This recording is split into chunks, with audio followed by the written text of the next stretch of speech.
Uy, perdón. Buenas a todos, buen día. Eh, este lunes, 13:30 horas, estamos en vivo. Bueno, bienvenidos, bienvenidas a la tercer clase virtual. Hola Mayra, hola Javier, eh, hola Rochi Grosa. Bien, bueno, bienvenidos a esta clase virtual. Trataremos de llevar adelante eh, lo que el Facebook Live pueda permitirnos transmitir sin interrupciones. Seguramente las habrá. Internet está funcionando. Hola Agustina, hola Brisa. Facu. Internet está funcionando como se puede. Va, ustedes ya lo deben estar viviendo. Eh, Nos está subyugando Internet, pero bueno. Hola Abril. Eh, Hoy vamos a trabajar el texto de Rinesi, que la verdad es una lectura Rochi para tratar más o menos por dónde vamos a ir. Eh, pero bien, tranquilos porque es una clase que les va también a llevar a lugares donde, bueno, vamos a deconstruir un montón de situaciones, vamos a construir otras a nuestro modo de verla que queremos que ustedes se terminen apropiando. Pero bueno, les decía que quede claro cómo venimos trabajando, ¿no? La vez pasada lo decía en el video anterior, la pregunta de la cátedra es, hola Esme, la pregunta de la cátedra es casualmente, ¿no? ¿Cómo entender el pensamiento? Se llama así la cátedra, ¿no? Introducción al pensamiento de la sociedad y la política. Bueno, la vez pasada, en la clase anterior, hablamos de lo que fue la cuestión de qué significaba esto de pensar, ¿no? Casualmente, lo que venimos sosteniendo es que en la clase anterior el pensar formaba parte, digamos, de una cuestión meramente de la humanidad, este atributo que tiene este animal simbólico que es la mujer, que es el hombre, ¿no? Bueno, es un atributo que no es natural, no es esencial, que no nos viene dado y que lo que hace es construir imaginarios, ¿no es cierto? Tiene una herramienta muy fuerte el pensamiento, que es la construcción del lenguaje, ¿no? Y no hay nada por fuera del lenguaje, ya a esta altura vamos a ir... hola Alejandro, a esta altura vamos a ir, ya ustedes tienen que encarrilarse en ese lugar, ¿no? Bueno, todo lo que se construye en el todo social, hola Laura, todo lo que se construye, Kimei, estoy saludando a todos, así que bueno, sigo saludando, hola Ramiro, hola Ana Luz, hoy estoy saludero, eh, estoy saludero, sí. Bueno, les decía, todo esto que se construye, ¿no? En la humanidad tiene que ver con lo que es esa herramienta que se nos ha dado, hola Cami, en lo que es la humanidad, que es algo que no es natural, que no es esencial, ¿no? Que nos viene dado a partir de la sociedad. Es el lenguaje, ¿no? El lenguaje va a construir imaginarios, Delphi, hola. El lenguaje va a construir imaginarios y lo que va a hacer casualmente no son imaginarios inocentes, ¿no? Los imaginarios van a, van a tratar de construir sociedades. Y acá viene un tema, toda sociedad está construida sí o sí en imaginarios a través del pensamiento, ¿no? Este pensamiento que no tiene garantía, no tiene garantía de ningún fundamento último en la humanidad. Es decir, el pensamiento va a construir imaginarios, relatos, ficciones, y absolutamente todo va a pasar a través de ese imaginario y su construcción vinculada a lo discursivo y al lenguaje. O sea, todo lo que hay, hola Aldana, todo lo que hay por fuera, digamos, en la naturaleza, por llamarlo de alguna manera, va a ser abordado por la... Hola Feli. Va a ser abordado sí o sí por esta herramienta. Recuerden que el lenguaje es una herramienta, ¿no? Ya vamos tomándolo, apropiándonos a esto, por esta herramienta que va a construir ficciones, ¿no? Cuando digo imaginario, digo relatos, digo ficciones. Nunca son inocentes las operaciones del lenguaje, siempre construyen un sentido de mundo, ¿no? Eh, lo que hacen esas operaciones de esa herramienta que es el lenguaje es casualmente tratar de imponer sentidos que siempre van a ser antagónicos a otros sentidos posibles, a otros imaginarios posibles en la sociedad. Entonces, el todo social lo que pasa a ser es la lucha, el conflicto y la contradicción permanente de distintos imaginarios por imponerse, como aquellos imaginarios legítimos, aquellos relatos, aquellas ficciones que lleven a las sociedades a tratar de pactar un orden social, ¿no es cierto? Es decir, todo lo que es el contrato para vivir en cualquier sociedad, todo lo que son las leyes, la normalidad, entre comillas, ¿no? Todo lo que tiene que ver con la moral, con lo estético, con todos los sentidos humanos que están ahí una vez que nosotros nacemos, hay un montón de sentidos humanos que tienen que ver en la sociedad construidos a partir de lo que es esta herramienta que nos dio el lenguaje, ¿no? Esta desnaturalización que tuvo la humanidad allá hace muchísimo tiempo. Quiero hacer un paréntesis con esto. Hoy a la noche voy a hacer otro video junto con Rochi. Voy a hacer otro video junto con Rochi, decía, para trabajar históricamente cómo es que se da histórica, antropológicamente, ¿no? Comunicacionalmente. Hola, Brisa, sí. Se escucha bajo, me dicen. A ver, no sé si soy yo. Eh, pero bien, decía, todo lo que está ahí afuera en la sociedad tiene que ver con las metáforas que construyeron nuestros ancestros, ¿no? Y nuestras construcciones identitarias, nuestras opciones, tienen que ver con elegir en qué metáfora uno quiere embarcarse, ¿no? En qué relato uno quiere estar subido, qué ficción quiere optar por construir su propia identidad, ¿no? Y desde ahí también ver a los demás, ¿no? Esta relación que hay siempre, la relación con las otras y los otros, ¿no? O sea, recuerden que no hay nada por fuera de lo relacional tampoco. O sea, yo soy en este mundo, yo estoy porque hay un otro que me ve, ¿no? Si no, yo no estaría. Si no hubiera otra que me estuviera viendo, yo no sería absolutamente, digamos, más que la animalidad. Yo no sé cómo es la animalidad, digo, no lo podemos saber, no es que yo, digamos, la ciencia no ha explicado todavía, tampoco lo busca mucho, pero no sabemos si la animalidad se ven entre sí, digamos, y se interpretan. Bueno, no sabemos si se interpretan en todo caso, ¿no es cierto? Digo, los animales. Pero lo que sí entendemos que en la humanidad, ¿no es cierto? Nosotros y nosotras, lo que hay es esto de yo soy porque hay un otro que me ve, ¿no? Entonces es imposible salirse de esto. Es tan necesario el otro para mí, me da tanta existencia, ¿no es cierto? Porque si no fuera por ese otro, esa otra, yo no sería visto, yo no estaría, digamos, eh, poniéndome en construcción de identidad, ni estaría existiendo, ¿no? Si el otro o la otra no me ven. Es tan fuerte esta premisa que ahí se cae mucho la cuestión del individuo, ¿no? Yo soy aquello que yo quiero ser. Mirá, si no hay otro o otra que te ve, digamos, poco vas a poder ser, digamos, ¿no? Porque uno es lo que los demás le están viendo, ¿no? Lo que uno quiere construirse, pero sin el otro, sin la otra, no hay posibilidad de que uno sea. Digo, esta operación, digamos, ¿no? Del otro, otra, viéndome, podría ya tratar de inculcarse como que, bueno, es una operación que es imposible hoy de no coincidir, ¿no es cierto? Eh, lo que sucede es que también hay que empezar a pensar todo lo que es la construcción científica también desde esta posición, ¿no? Se cae la idea de individuo. ¿Por qué? Porque la idea de individuo que la matriz liberal nos impuso de manera hegemónica tiene que ver con la cuestión de que yo puedo ser por mí mismo. No hay manera ya de que se pueda explicar esto, no se puede sostener. Si no hay un otro, y esto es un ejercicio que ustedes lo pueden hacer fácilmente, ¿no? Si no hay un otro, no hay una otra, yo no soy, no estoy, ¿sí?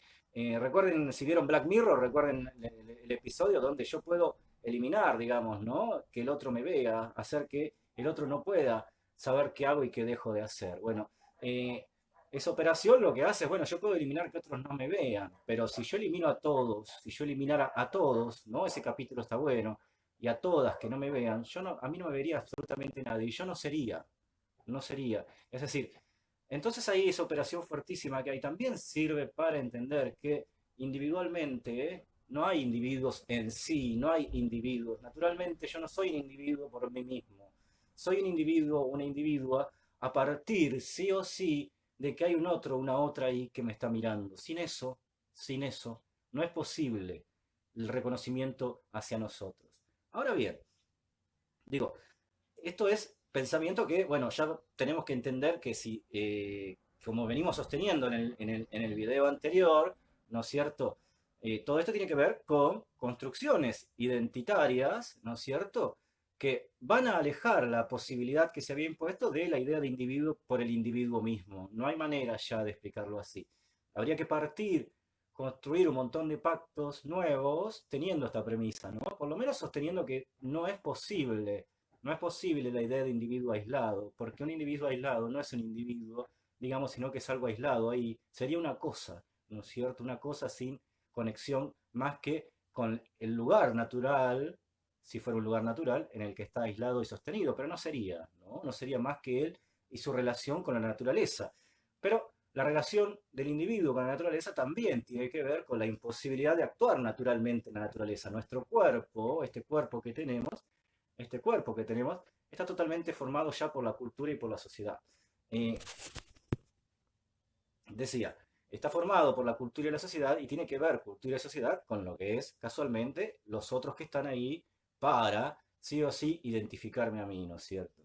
Pero les decía, a la noche vamos a mandar otro video, que no lo tienen que ver obligatoriamente en vivo, sí se los recomiendo ver si están interesados, digamos, no, si están interesados no, es un aporte grande a entender esto del proceso de desnaturalización que hubo en la humanidad, ¿no es cierto? No es obligatorio que estén presentes, a eso me refiero. Sí es aconsejable para tratar de problematizar mejor y de apropiarse de la propuesta de construcción de conocimiento que estamos dándole en la cátedra, es aconsejable que lo vean, ¿no? Vamos ahí a explicar por qué hablamos de la desnaturalización y de la construcción sí o sí de ficciones, realidades, ¿no? Y del alejamiento para siempre de la humanidad de su hábitat, y esto que es hoy, este derrotero que el siglo XXI nos configura.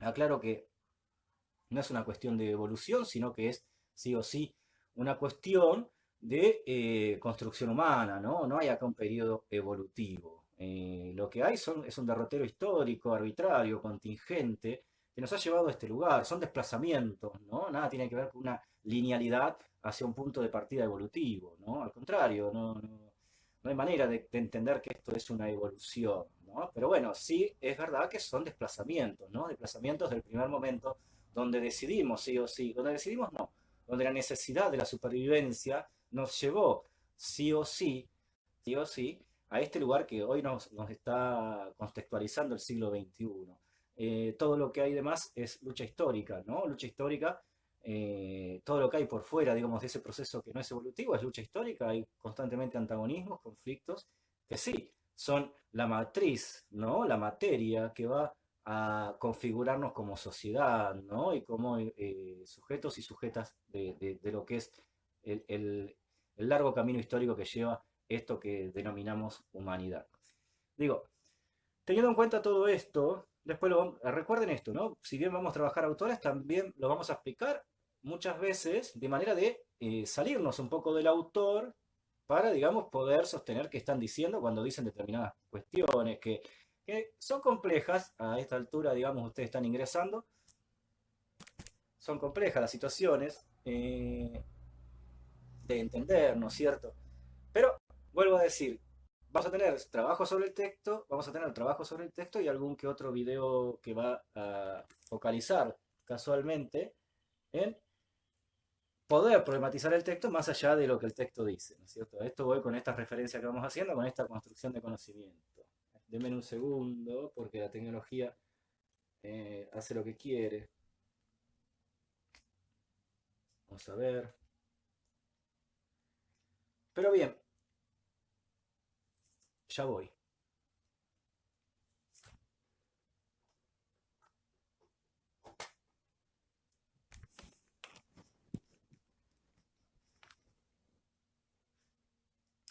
Pero bien, decía, bueno, esto es en base a al primer enunciado que tiene el título de nuestra cátedra, ¿no? Que es pensamiento. Bueno, el pensamiento es eso, ¿no? Una herramienta que va a construir la humanidad, que ya lo saben a esta altura, ya lo tienen que tener como asumido, ¿no?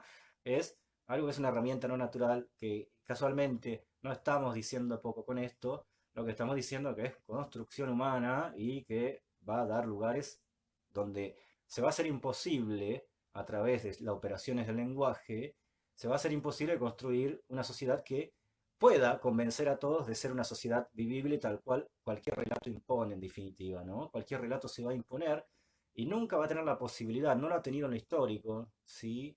en la posibilidad de convencer a todos en su relato, ¿no? Digo, creo que la vez pasada les hablaba, ¿no? Edad Media, relato de lo que era el régimen de la ficción católica, la modernidad y su posterior cuestión de la democracia, ¿no? Como régimen, digo, creo que les decía la vez pasada que Esparta, esa sociedad que Esparta, digo, se ha estudiado muchísimo, Esparta, por ejemplo, dirimía lo que era la sociedad a partir de lo que era un consejo de ancianos, ¿no? En la cabeza de ese consejo de ancianos, ¿no es cierto? Estaba lo que estaba bien y lo que estaba mal en lo que eran las leyes de Esparta, ¿no? Hay un texto muy lindo de Leucóvics que dice, en esa sociedad, digamos, de Esparta, Esparta no tenía un ejército, Esparta era un ejército, ¿no?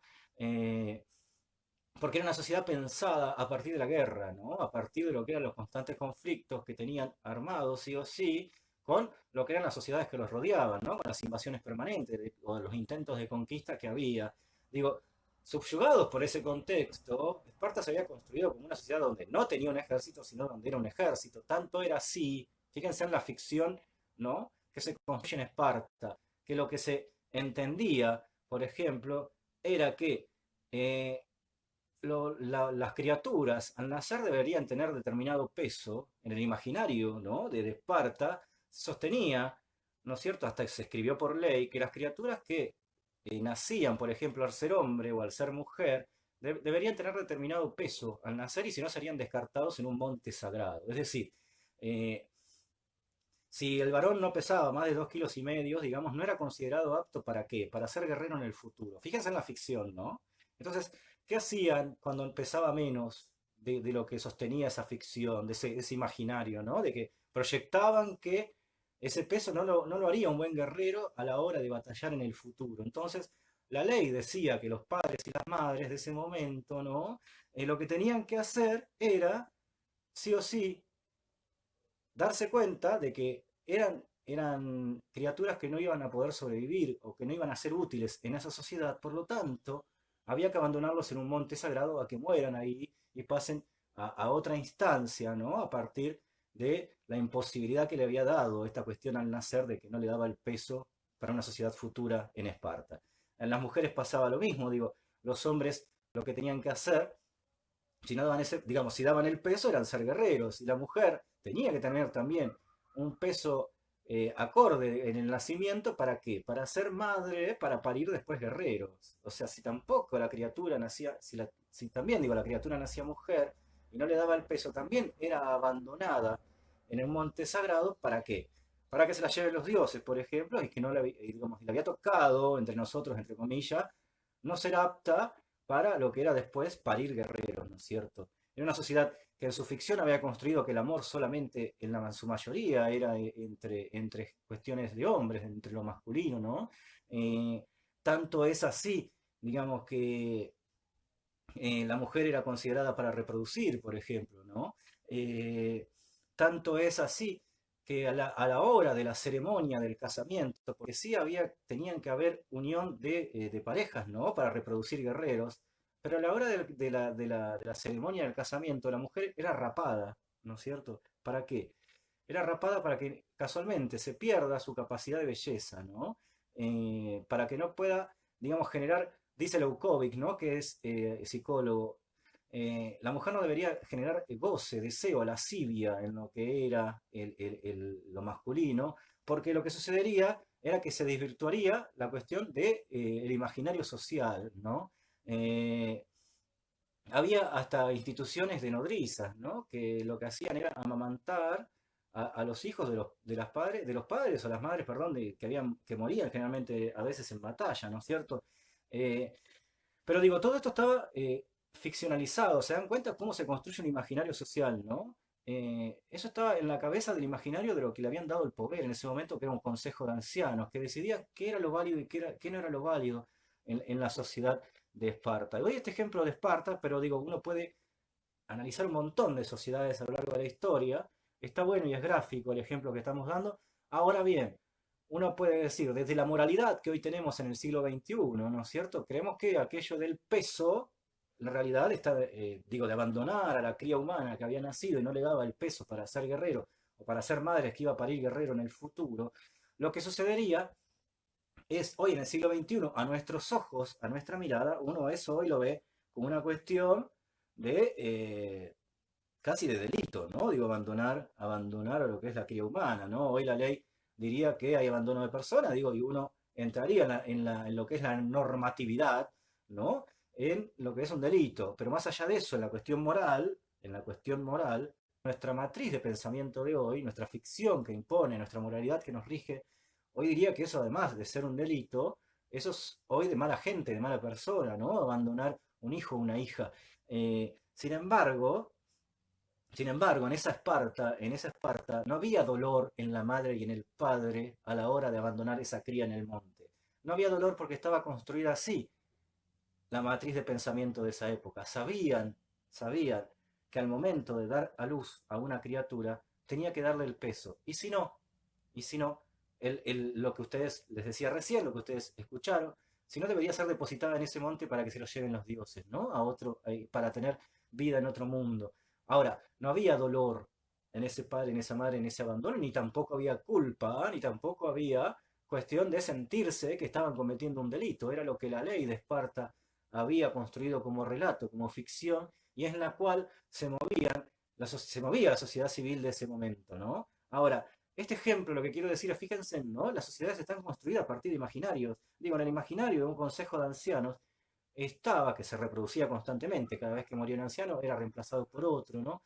En la matriz del imaginario de ese consejo estaba lo bueno y lo malo, pero no salía de ese imaginario, ¿no? Lo que era la representación de la moralidad, la ética, lo bueno, lo malo, ¿no? De lo que era la sociedad. Si uno lo lleva a sociedades contemporáneas, a estos momentos, también las operaciones que tenemos de lo bueno, de lo malo, de lo que es normal, del dolor, de la culpa, ¿no? Del amor, ¿no? De la sexualidad. Me dice Jeremías, profe, no funciona bien en internet y se me tilda, espero poder verlo luego en el grupo. Sí, va a quedar grabado y después se ve bien, Jeremías, quédate tranquilo, igual voy a seguir con la clase. Creo que lo anticipé de antes, ¿sí? Lo anticipé antes. Quédense tranquila que después queda, tranquilas y tranquilos que después queda grabada la clase, más allá de las interrupciones que tienen a cada uno. Eh, Decía, lo que quiero que quede claro, que vayamos, digamos, subiéndonos a este tren, ¿no? Que quede claro que, fíjense, ¿no? Lo que hay es operaciones de pensamiento, de imaginarios que imponen distintos relatos, distintas ficciones y distintos verosímiles. Ustedes me pueden llegar a preguntar, pero vivimos en relatos, vivimos en ficciones y mi cuerpo es tal, digamos, yo lo siento, digamos, ¿no? Sí, por supuesto. Les decía la vez pasada, no negamos que exista lo material. No estamos diciendo eso. Existe mi cuerpo, me puedo tocar, lo siento, ¿no? Lo puedo oler, puedo ver, puedo escuchar, ¿no? Los sentidos están. Lo que pasa es que los sentidos están embotados por la construcción del pensamiento. Digo, uno no huele naturalmente ya, uno huele sociedad, uno huele cultura. Sí, uno puede oler una flor, eso no hay problema, pero hay olores que no son naturales y ustedes lo saben. Digo, uno mira y no mira naturaleza, uno mira sociedad, generalmente en lo que son las relaciones humanas, ¿no? Uno escucha, vuelvo a decir, y no escucha naturaleza salvo más allá de los pájaros, ¿no? O de las tormentas, por ejemplo. Pero después uno escucha lo que es sociedad, lo que es cultura, lo que voy es, tanto se construyó en el imaginario, en los relatos, ¿no? En las ficciones, que nos hemos vuelto esto, los sentidos naturales, están totalmente embotados, digo, ¿no? Embotados en el sentido de no me permiten escuchar ya naturalmente, no veo naturalmente, ¿no? No, no, ni como naturalmente. Digo, nadie va a cazar, digo, por la calle porque tiene hambre que se come un gato o un perro, ¿no? Eh, hay un proceso lento, lentísimo para poder hasta alimentarnos, ¿no? O sea, fíjense en esto. Eh, a lo que voy es, sí existe la corporalidad, el cuerpo existe, sí existe lo natural, o sea, si yo voy contra un árbol y lo choco, me va a doler y lo voy a sentir. Lo que quiere decir es que eh, si hubiera un charco mínimo, lo pasaríamos de largo, pero para no ensuciarnos, por ejemplo, lo saltamos. Ahora, generalmente, vuelvo a decir, esta es una operación que queda bien clara. No nos ensuciamos porque hay una moralidad o hay una estética o hay una construcción de sentido que dice no pases por ahí porque te vas a manchar, ¿no es cierto? Y en el imaginario dice, por ejemplo, en el imaginario dice que tenés que andar bien vestido, no tenés que andar todo, digamos, en malas condiciones por la vida, pero digo, Digo, esta operación que hay, fíjense, ¿no? Los sentidos están totalmente trazados por los imaginarios, está totalmente de manera transversal, cruzados por los imaginarios todos los sentidos naturales. En esto nos hemos convertido a partir de las operaciones del pensamiento. Bien, digo, más allá de que el pensamiento sí va a seguir siendo problematizado y vamos a volver siempre a lo mismo, ¿no? Quiero que quede esta base para poder trabajar todas las textualidades posteriores en la cursada.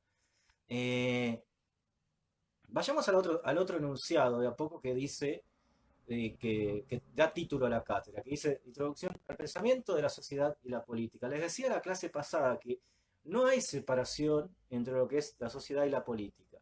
Eh, es más, si hay sociedad es porque hay política, ¿no es cierto? Pero bien, hoy vamos a hacer, si nosotros sostenemos esto, que si hay sociedad es porque hay política, casualmente lo que vamos a hacer es darle paso, sí o sí, a aquello que construye la sociedad, que es la política, ¿no?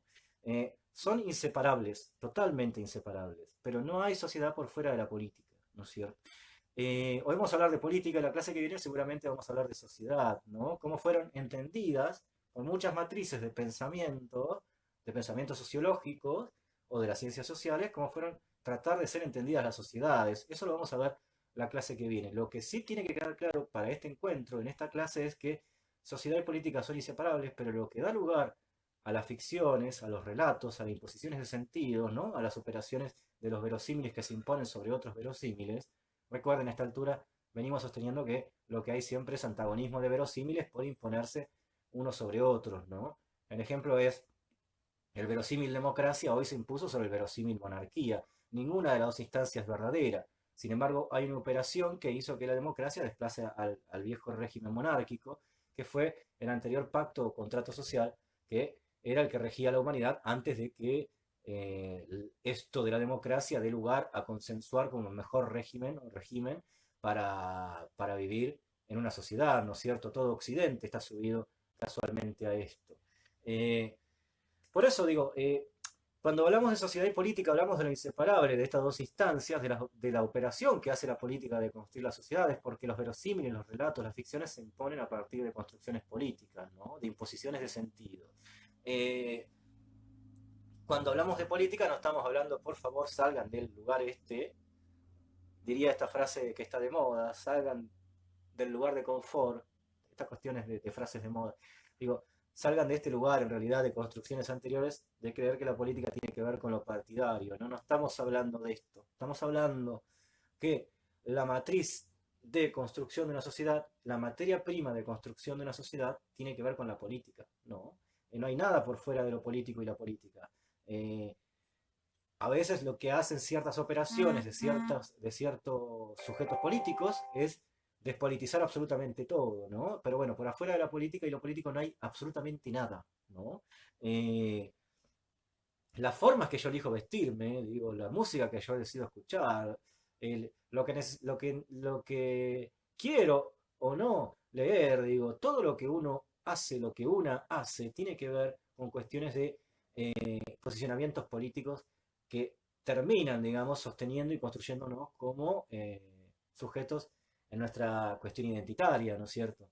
Esto de acá estamos viendo la política, ahora igual lo vamos a ver bien con Rinesi, pero que quiero que quede claro esto, que no es una lucha de facciones, por ejemplo, entre un partido político y el otro, al contrario, estamos hablando de una matriz, de una materia prima que da lugar a lo que es la imposición de un sentido, ¿no? En una sociedad. En cualquier sociedad, digamos, se han dado sentidos diferentes, pero digo, recién les contaba Esparta, compárenlo con la democracia o las monarquías, ¿no? O algunas cuestiones de Oriente, por ejemplo.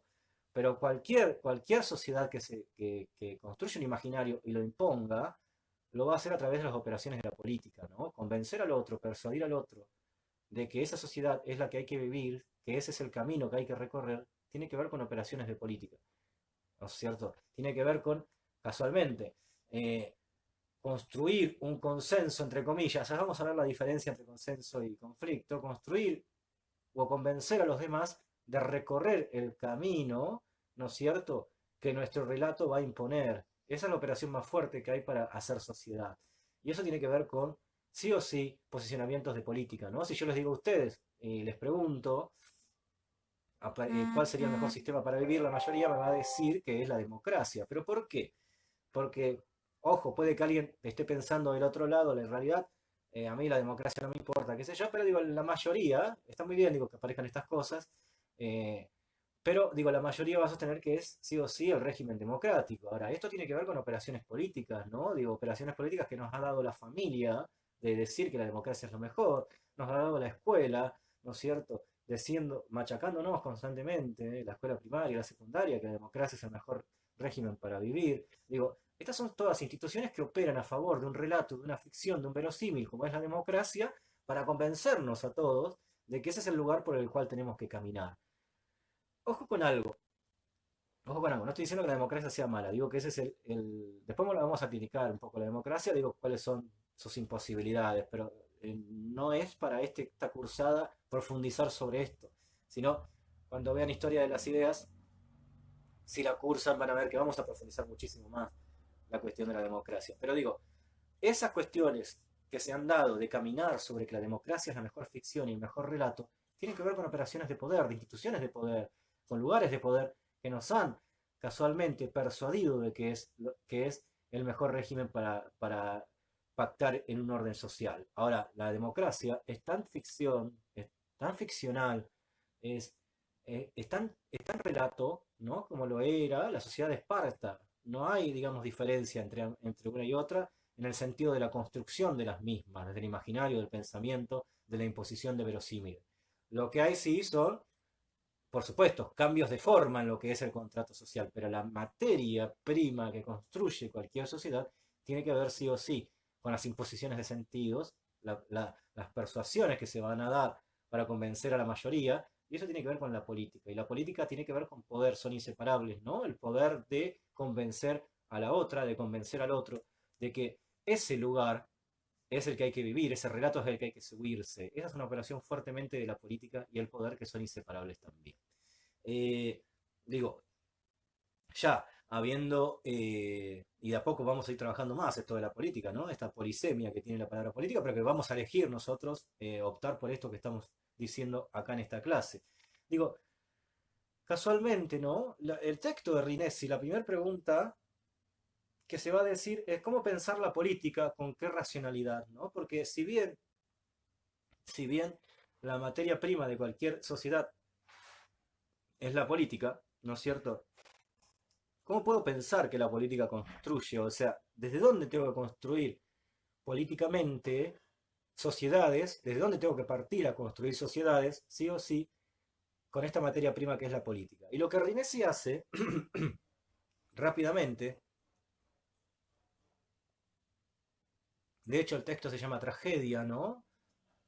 Digo, lo que Rinesi hace automáticamente es considerar a la política, ¿no es cierto?, a pensarla a partir de la racionalidad de lo trágico.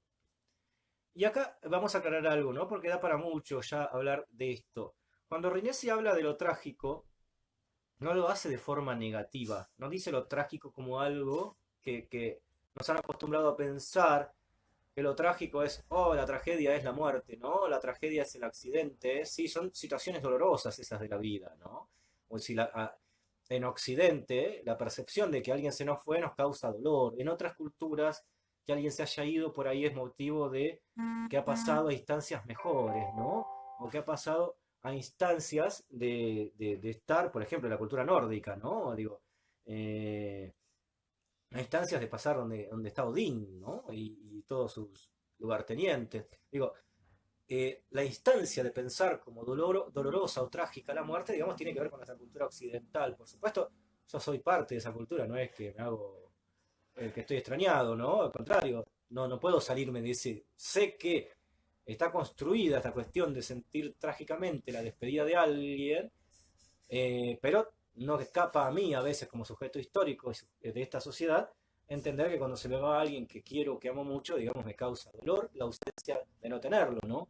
Pero digo, más allá de eso, cuando Rinesi está diciendo tragedia, nos está refiriendo a algo como algo negativo. Va a sonar, no puedo creer. Disculpen, pero está sonando una alarma, si la escuchan de fondo. Tengo un vecino enfrente que se ve que le suena la alarma. Esperen que voy a cerrar. A ver si se escucha menos.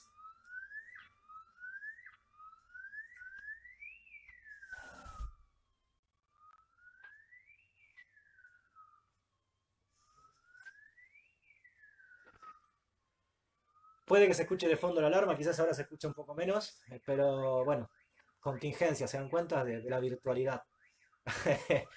Eh, no, Mila, no es un auto, es un domicilio, es un domicilio. Pero generalmente cada tanto suena, bueno, y nos tocó que suene en este momento, ¿no? Bueno, se escucha, pero todo bien, gracias, Leandro. Buenísimo que me digan esas cosas, así yo eh, puedo continuar.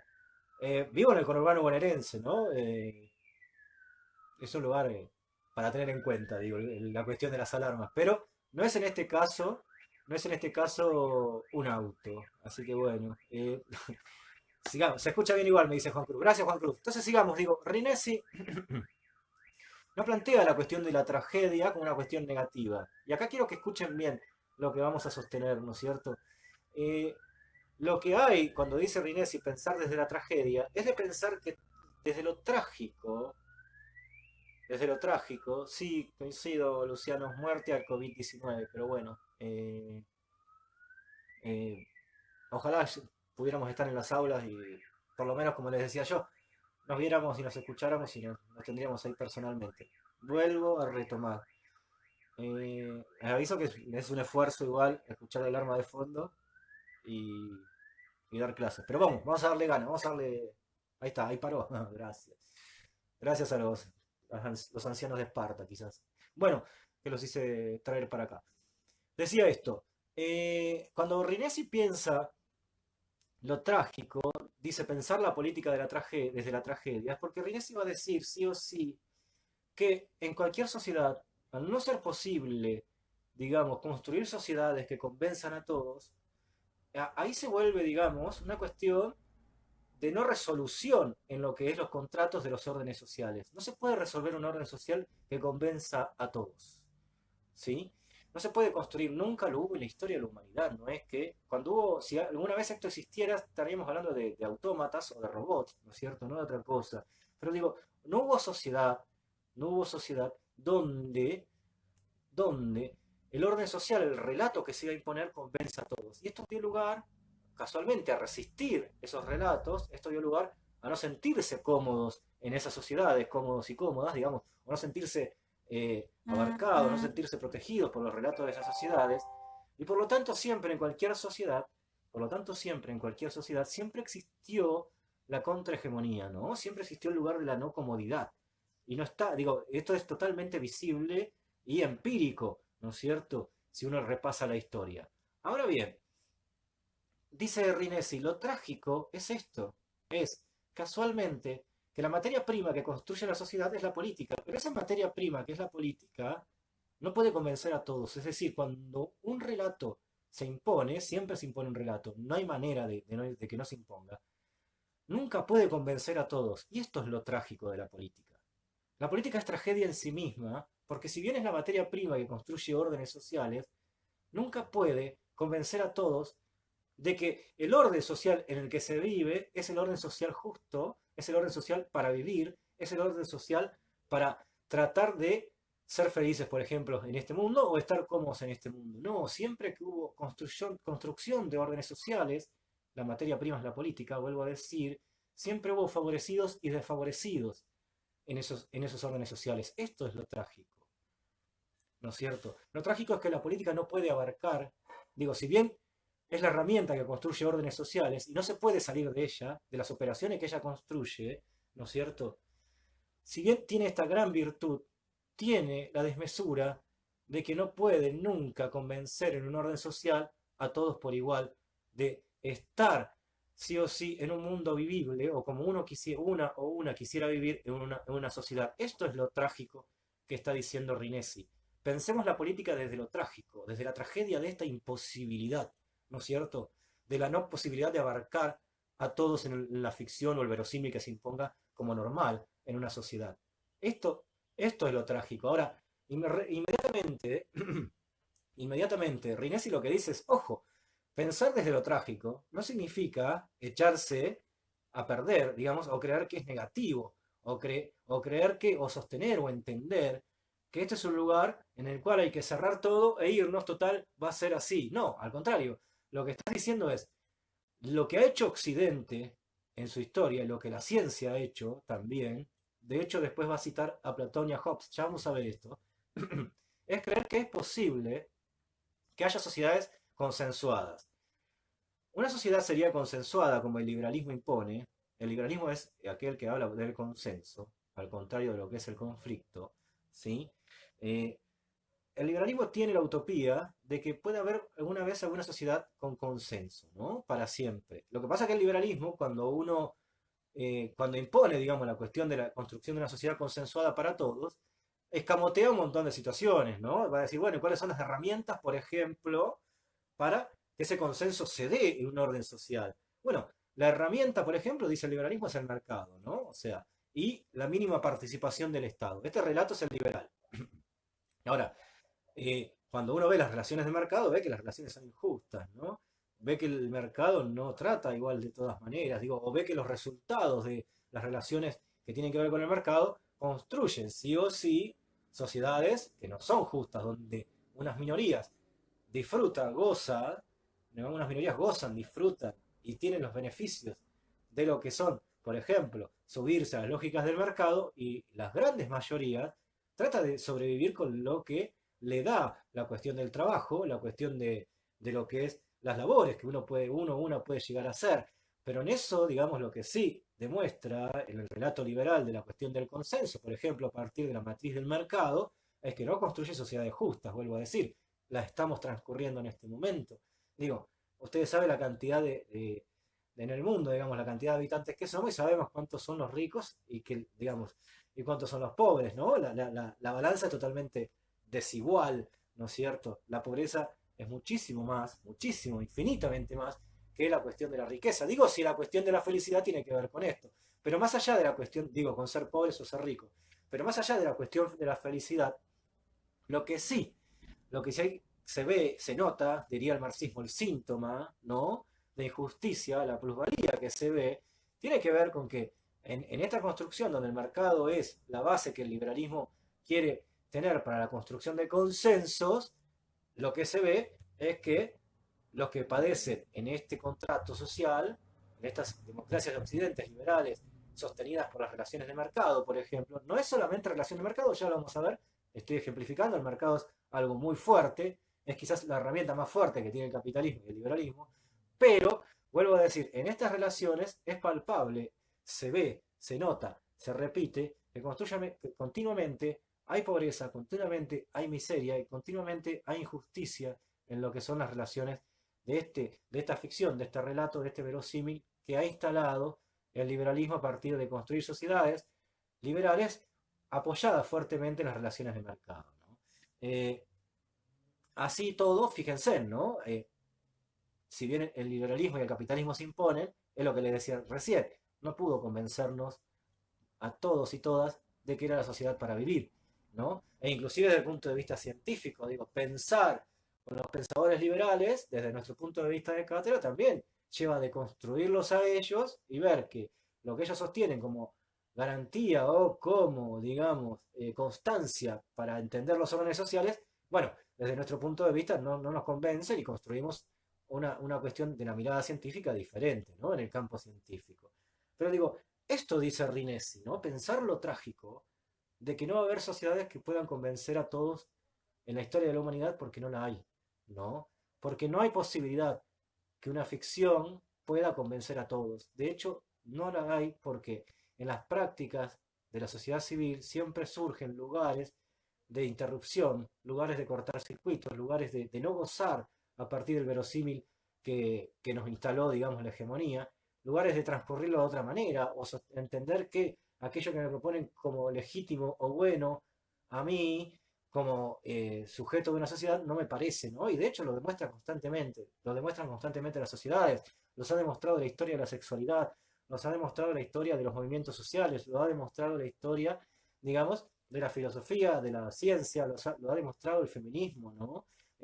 Fíjense, no hay manera ni posibilidad de convencer a todos y todas. Inclusive si alguna vez el feminismo se impusiera, y acá entro a lo polémico, tampoco va a convencer a todos y todas. Que sí hay que reivindicar, digamos, la cuestión de la lucha por esa justicia, es una cuestión, pero no va a poder imponer, digamos, que es su relato el que va a abarcar a todos y todas. Y acá viene una gran discusión, el feminismo me puede decir, ¿cómo lo sabes? Estoy hablando de la historia de la humanidad. No hay nada, digo, también la construcción de lo que es el relato feminista no deja de ser una construcción, que tiene que imponerse, totalmente de acuerdo. Que el mundo tiene que dejar de ser patriarcal y darle lugar a otra cosa, totalmente de acuerdo. Pero lo que no va a poder, lo que no se va a poder, es casualmente construir sociedades igualitarias. Este es el problema, por ejemplo, de lo trágico. No hay posibilidad de construir sociedades igualitarias, pero porque ningún relato construye sociedades igualitarias. A ver, Cami. Entonces lo trágico sería el conflicto o la diferencia que se crea con algún pensamiento político al no convencer a todos. Totalmente, Cami. Lo trágico, lo trágico, lo dice Rinesi, lo decimos con todos los autores. Rinesi lo saca de otros autores y él también lo sustenta en su libro. Lo trágico es que en la historia de la humanidad, conflicto, contradicción y antagonismo son inseparables. Es decir, cuando yo construí una sociedad, la construí a partir del conflicto, de la contradicción y el antagonismo. Y acá separo las tres cosas, ¿no? Justo iba ahí por ese lado. En cuanto yo construyo un relato, nace en su matriz la posibilidad de un conflicto, porque siempre va a surgir la posibilidad de que las cosas puedan ser de otro modo a lo que ese relato impuso. Siempre está latente ahí. Nace y inmediatamente nace la imposición de un relato e inmediatamente está cargada sí o sí de conflicto. Y a la vez, esa cuestión de conflicto está cargada de antagonismo. ¿Qué quiere decir? Antagonismo va a ser, ese relato va a tener que sí o sí imponerse sobre otros y esos otros van a tratar de imponerse como el relato legítimo. Digo, ahí venimos, contradicción, antagonismo y conflicto. Es decir, conflicto permanente por tratar de imponerse los distintos relatos, las distintas ficciones, unas sobre otras. ¿Sí? Por ser el relato que se impone en el centro. Les decía la vez pasada, el relato que se impone en el centro es la hegemonía. Los demás son contrahegemónicos. Ser contrahegemónico no significa ir violentamente sobre ese relato. ¿Sí? Me dice Facu, pero profe, ¿no es bueno que una sociedad tenga conflictos y diferencias? Más allá de lo bueno, Facu, eh, te invito a pensar esto, mira, no hay bondad en sí.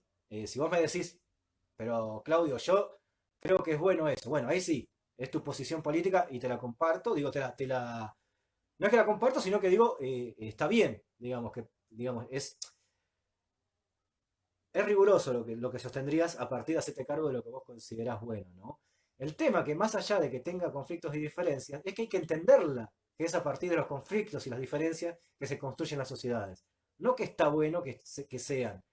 ¿Se entiende? Es decir, a partir del conflicto, el antagonismo y la contradicción, Facu y todos los demás que me están escuchando, se construyen sociedades. Y esto es un imposible hoy por hoy de entenderlo de otra manera, ¿no? Ahora, eso no significa que la contradicción, el conflicto y el antagonismo lo construya como seres malos. Al contrario, si se ha partido siempre de la utopía de generar un consenso a futuro, digamos, partiendo de que la humanidad es consensuable y no se ha dado nunca el consenso, al contrario, lo que estamos diciendo es porque se partió mal de pensar la matriz de construcción de una sociedad. Toda sociedad está construida en el antagonismo, en el conflicto y en la contradicción. Me dice Micaela. O sea que el antagonismo tendría, como así decirlo, poder sobre algo. El antagonismo nace cuando se impone cualquier relato, Micaela. El antagonismo se da porque cuando vos impones un relato, automáticamente hay otro que no va a estar de acuerdo con ese relato. ¿Sí? En el corazón de la humanidad, de lo ontológico social, no naturalmente ni esencial, recuerden esto, la humanidad es un todo construido a partir de la cultura y la sociedad. Todo, les voy a dar una definición que les va a servir después.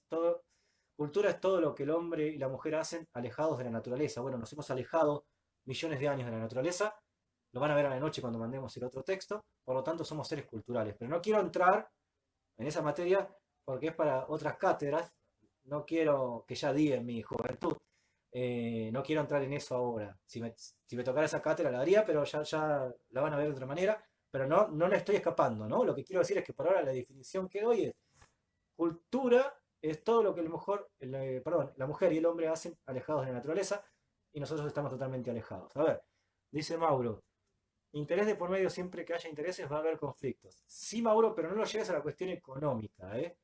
Están buenas las preguntas que están apareciendo. No es una, digo, ¿por qué? Porque la palabra interés me remite a mí así a cuestión económica, ¿no? Intereses de esto, intereses de lo otro.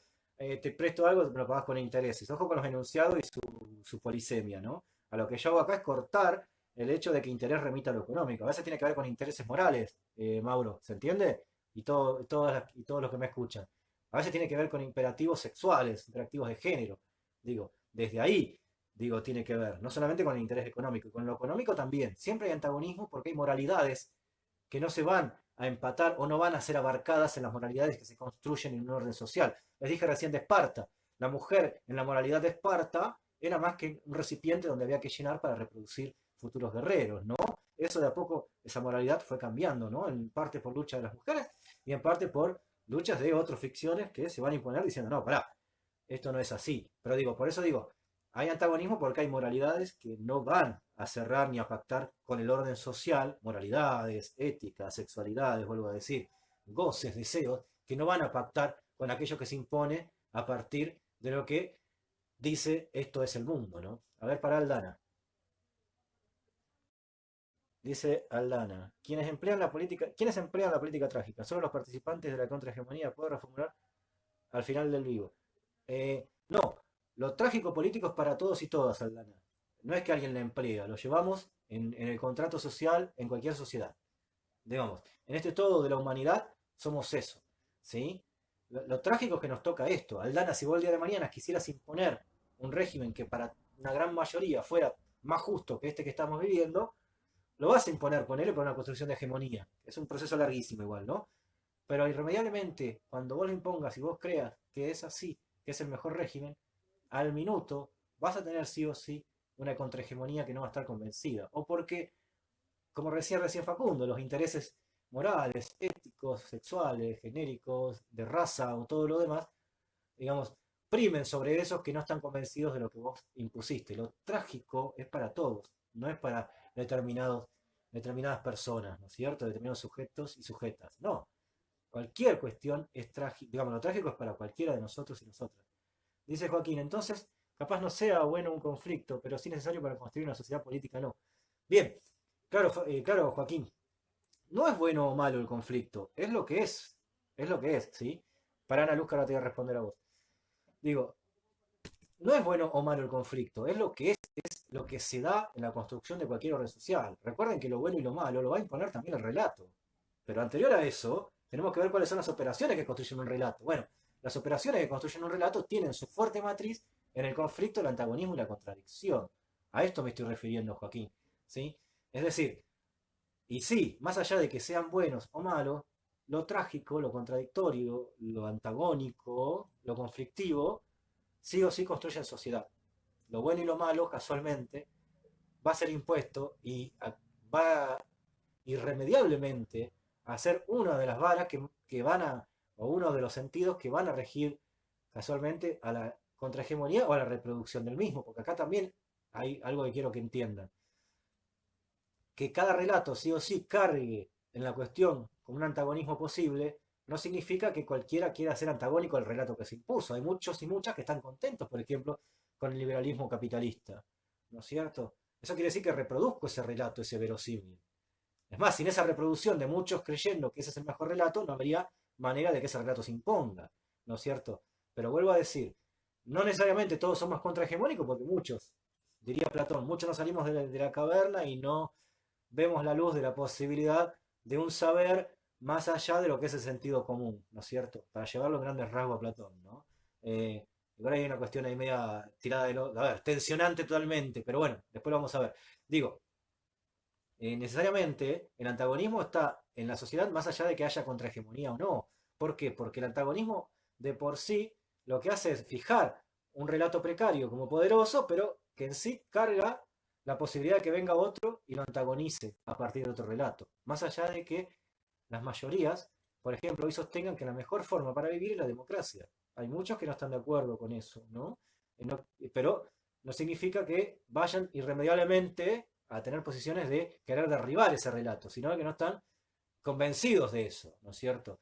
Pero vuelvo a decir, es tan fuerte la operación de contrahegemonía como es tan fuerte la operación de reproducción del mismo verosímil o del mismo orden social de régimen que se impone, ¿no? Que quede claro esto.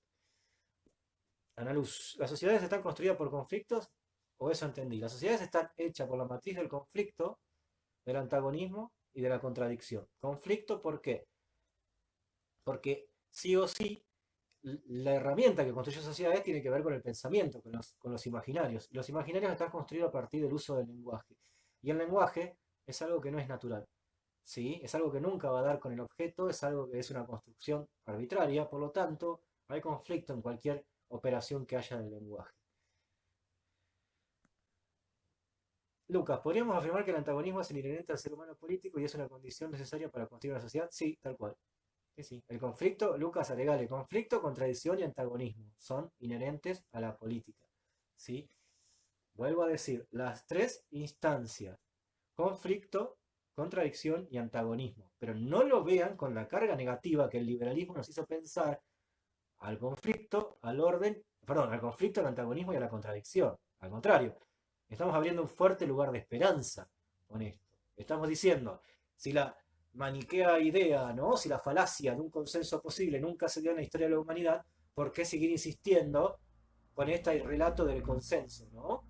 Y no entender que, o no sostener o no posicionarse en el lugar de construir sociedades a partir de que van a ser antagónicas, van a ser conflictivas y sí o sí van a estar regidas por la contradicción, ¿no? Quizás empezar a construir desde ahí y no desde la falacia de un posible consenso a futuro, como el liberalismo impuso, ¿no es cierto? Como también el marxismo también impone, porque el marxismo lo que cree es que en un futuro puede haber una sociedad donde todos seamos justos. Ahí se le escapa al marxismo. Si bien hay un gran ideal en el pensamiento marxista, que es decir, eliminamos las clases y todos somos felices porque nos repartimos la riqueza de la sociedad, el problema que no ve el marxismo ahí es que no es todo un tema de economía, ¿no es cierto? ¿Qué moralidad va a regir? Le podemos preguntar al marxismo. ¿Qué sexualidad va a regir? ¿Qué género va a regir? ¿No? ¿Qué va a ser lo bueno y lo malo? Esto es lo que se le puede preguntar. Lo que pasa es que el marxismo esas preguntas no se las va a hacer. ¿Por qué? Porque entiende que la humanidad está regida nada más que por lo económico, determinada por lo económico. Ahora, sí tiene la misma cuestión del liberalismo, ¿no? La cuestión de un consenso. El liberalismo, un consenso de base, el marxismo, un consenso a futuro. Eliminamos el Estado, eliminamos la lucha de clases, por lo tanto hay consenso. El problema es que, vuelvo a decir, repartimos los panes y los peces, ¿no es cierto? ¿Y cuál será la sexualidad que haya que vivir? ¿Cuál será? ¿Se va a repartir sexualidad? ¿Se va a repartir moralidad? ¿Se va a repartir géneros? Digo, eh, más allá de eso, más allá de eso, quiero que quede claro esto, ¿no? Las dos grandes escuelas de pensamiento. Una parte de un consenso es de base, el liberalismo. No se va a dar. Y una parte de un consenso a futuro, el marxismo. Y otra cosa que el marxismo no ve, otra cosa que el marxismo no ve, es que ellos abogan por la desaparición del Estado para que se dé la cuestión de la sociedad consensuada al final a partir de lo que es la repartición de la riqueza de la lucha de clases. El problema que tiene el marxismo ahí es que no va a poder explicar cómo sostener una sociedad sin Estado. No hubo jamás en la historia de la humanidad sociedad sin Estado. Y cuando la hubo, diría la antropología, la sociedad civil se terminó matando entre sí misma. Lo que hubo fue genocidios, lo que hubo fue matanza de unos contra otros, unas contra otras, ¿no? No hubo jamás en la historia de la humanidad sociedades sin Estado, que nada tienen que ver con el Estado este que ustedes conocen hoy. Esta es una de las formas de Estado, pero hay formas de Estado que ya vamos a ver de qué estamos hablando, ¿no es cierto? Todo esto para explicar solamente un poquito de Rinesi, ¿no es cierto? Después Rochi le va a subir las filminas, el PPT, ¿sí? O lo que estamos viendo. Yo le digo filminas y Rochi me carga porque se ve que filminas se le decían en alguna década, décadas pasadas, ¿no? Tiene razón, pero bueno, seamos un poco vintage, Rochi, para ponerle onda. Le dije filmina. No sé cómo se dice, PPT. Bueno, un Prezi no es el viejo PowerPoint. Dice Rinesi, ¿no? El conflicto constituye la materia de la política, la materia prima de la política. Lucha entre sentidos arbitrarios, dice Rinesi, ¿no? Lo estoy leyendo con ustedes. Siempre lo que hay es lucha, fíjense, y acá viene antagonismo, contradicción, conflicto. Siempre hay luchas entre sentidos arbitrarios que lo que tratan es de posicionarse ellos. Todo sentido es arbitrario, ¿sí? Todo relato es arbitrario. Pero sin embargo, no hay sociedades donde no se imponga un relato. Y también no hay sociedades donde relatos no pugnen por ser aquellos que se imponen, pero que quede ya asumido para nosotros y nosotras, ¿no? Que esta lucha, este antagonismo, esta tragedia, tiene que ver con casualmente el enfrentamiento antagónico entre relatos posibles, ¿no es cierto? Esto es lo que tiene que entenderse como trágico para entender a las sociedades, ¿no? La política y su carga de contradicción, de antagonismo, ¿no? De conflicto. Voy a machacar siempre sobre esto, ¿sí? Para que quede claro ahí, hasta aburrirlos, ¿no? No los voy a aburrir, pero digo, lo que le quiero es, sí o sí, que vayan teniendo esto, ¿no? Permanentemente. Él dice Rinesi, ningún orden social es tramitable. Ningún orden social es tramitable. ¿Qué quiere decir cuando, y ya lo van a tener que venir entendiendo, ¿no? ¿Qué quiere decir Rinesi cuando dice ningún orden social es tramitable? Está diciendo, casualmente, que el antagonismo, el conflicto y la contradicción inherente, ¿no? A la base de la materia prima que es la política, no va a poder administrar ni tramitar ningún orden social que convenza a todos. No puedo, es un terreno en el cual no se va a sentar nadie nunca para siempre, ¿no? Ningún relato se va a sentar, es decir, los relatos se van a sostener, pero no jamás a naturalizar en la sociedad.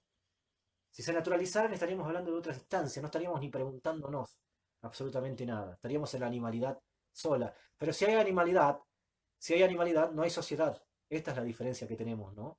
Entonces, no teníamos ninguna pregunta. Digo, si hay Cromañón, no hay república. Este juego que hizo, por ejemplo, Chabán con el nombre, ¿no? Del triste, de la tristeza que sucedió en ese boliche que era República de Cromañón. Es un oxímoron ese enunciado, ¿no? Eh, Fíjense, ¿no? Lo que hace ese nombre, República de Cromañón. En Cromañón jamás hubo república. Entonces lo que hace, si yo como analista simbólico lo voy a analizar, por ejemplo, a eso, porque soy comunicador y todo lo que es discurso lo puedo analizar, no es como dice Aliberti, que las letras del Indio Solari no se pueden analizar, eso es un chamullo, ¿sí? O le pegué a Aliberti, lo quiero a Aliberti, digamos, como periodista, pero chamullar no, digamos. Las letras del Indio Solari son totalmente analizables, digo, ¿no? Lo que hay que hacer es no creer que en una letra sola el indio está diciendo absolutamente todo, sino que hay que ver toda su obra, la construcción del sentido que hace el Indio Solari. Pero digo, como comunicador, y esto vayan asumiéndolo, todo lo que es discurso, todo lo que es escrito, lenguaje, oralidad, lo que sea multimedial, es análisis nuestro de la comunicación. No sabemos nunca las intenciones que llevaron a construir eso, pero sí sabemos que se está construyendo de manera más o menos rigurosa en cualquier relato. Las letras del indio, el libro que ustedes quieran, ¿no es cierto? Las pinturas que ustedes quieran. Digo, todo es discurso y todo es analizable por la comunicación. Pero bueno, más allá de eso, digo, fíjense en este ejemplo, ¿no? República de Cromañón es juntar lo salvaje, Cromañón, el estado salvaje, con la civilidad, república. Bueno, eh, esto es lo que yo les decía recién. Eh, Cuando dice que no es tramitable Rinesi la construcción de la sociedad, es porque no va a haber manera de que la sociedad se asiente, definitivamente, una sociedad se asiente, un contrato social, un orden social se asiente de manera definitiva en lo que es cualquier sociedad, cualquier, cualquier pacto. Siempre es algo precario, algo que está, algo que está sí o sí sostenido por las operaciones de la política y de la hegemonía, pero que siempre puede ser combatido, siempre puede ser, de hecho, la historia de la humanidad lo va a demostrar, siempre puede ser desplazado, ¿no? Y dar lugar a a una nueva ficción, a un nuevo relato, a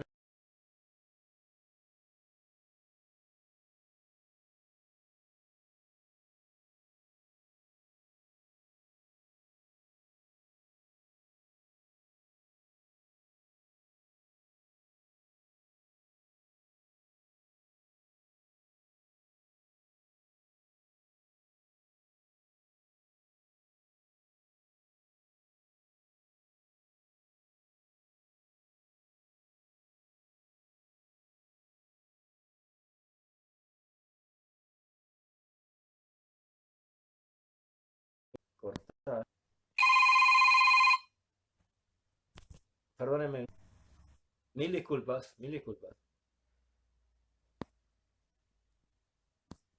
Me dice acá Facu, profe, ¿no es obvio que una sociedad nunca puede estar completamente de acuerdo con todo el rato? ¿O puede ser que sí? Bueno, Facu, ¿por qué pensás que es obvio? Vos cuando llegaste acá a la facultad ya pensabas que era muy obvio esto. Y si ponerle que sea obvio, ¿cuántas personas saben que es obvio esto? Si es obvio, ¿por qué vas a votar siempre y te pensás que la democracia es el mejor sistema para vivir? Digo, si es tan obvio, ¿no? Digo, y si es tan obvio, te digo la pregunta a vos como la hago a todos, Facu. Si es tan obvio y la democracia da injusticia social permanente, ¿por qué la reproducís? ¿No? ¿Por qué la reproducimos? ¿Por qué nos subimos a ese lugar? ¿No? Lo que no es obvio, lo que no era obvio es que las sociedades están construidas en relatos imaginarios y en verosímiles. Lo que no era obvio es que había acceso a la verdad ni a lo real. No creo que haya sido obvio para vos creer que en realidad no estamos en lo real.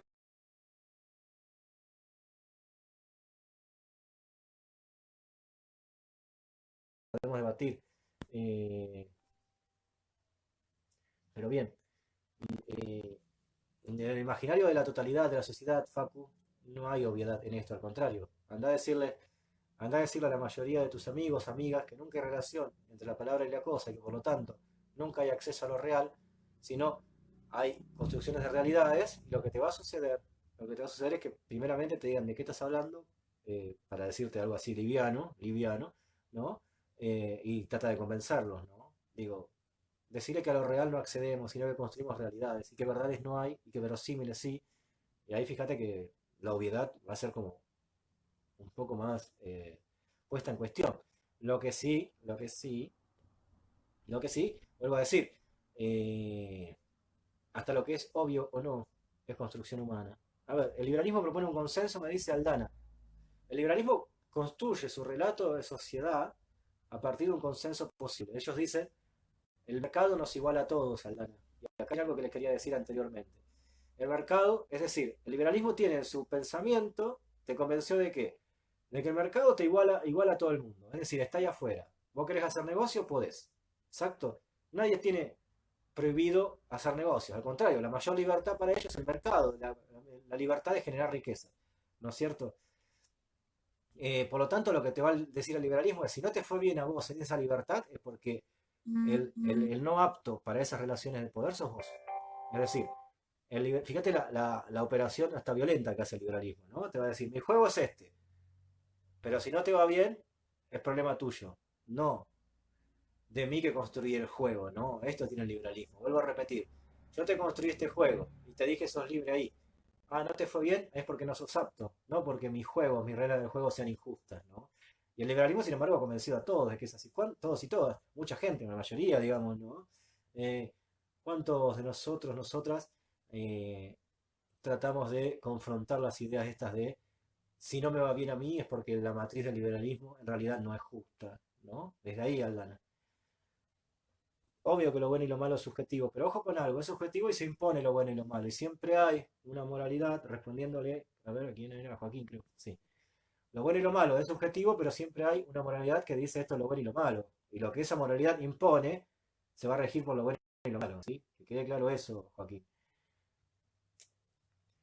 Me dice Mauro, podemos tomar como ejemplo la construcción de relato que se hizo, o que hizo Stalin a través del cine durante la guerra con Alemania. Sí, ahí lo que, a ver, acuérdate que Stalin tiene una fuerte influencia del marxismo, ¿no? Y para reconstruir su régimen, seguramente el cine lo que va a hacer, o la maquinaria, digamos, de construcciones comunicacionales, ¿no? O de medios de comunicación para sostener relatos, como se sostienen hoy los medios de comunicación, por supuesto, utilizan para que ese sea el régimen que se reproduzca. Sí, sí, lo reproduzca y lo sostenga. No hay nada de malo en esto, ¿eh? Son todos iguales.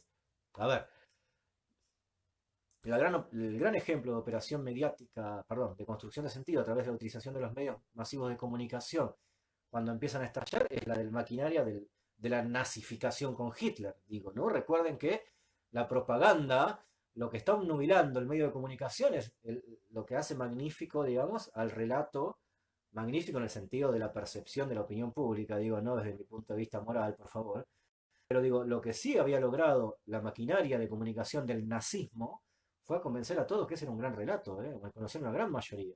Tanto es así que la mayoría alemana sostiene que el enemigo está por fuera de lo que era el país. Lo vamos a ver esto también, o sea, el enemigo no está dentro, está afuera. Fíjense en lo que logró la nazificación, ¿no? Recuerden que a Hitler no lo saca el mismo pueblo, no lo saca una guerra, lo saca una guerra mundial. Fíjense en el convencimiento que había logrado en la sociedad civil. Ojo con algo, estoy diciendo que Hitler es bueno para nada.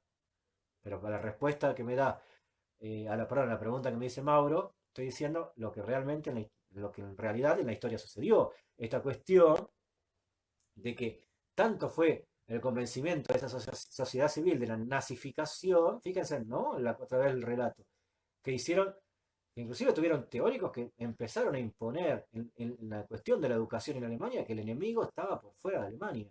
El enemigo eran las naciones circundantes que siempre querían atropellar a Alemania. No me quiero ir por qué la Alemania, la guerra y todo eso, porque puedo hablar, no yo, digamos, podemos hablar siglos del problema de la Segunda Guerra, de la imposición del nazismo y de todo lo demás, pero sí, respondiendo a la cuestión de los medios masivos de comunicación y su lugar de reproducción de regímenes, olvídate que tienen muchísimo poder. Fíjate lo que está sucediendo ahora. Hay medios de comunicación, fíjense, ¿no? Lo que sucede ahora, hay medios de comunicación que dicen que hay que salir a la calle por más que haya una pandemia. Y que en realidad, en detrimento, digamos, de lo que se está sufriendo son los empresarios, por ejemplo, ¿no? Lo que está sufriendo es, y ahí escamotean y dicen, no se hace plata, ¿no es cierto?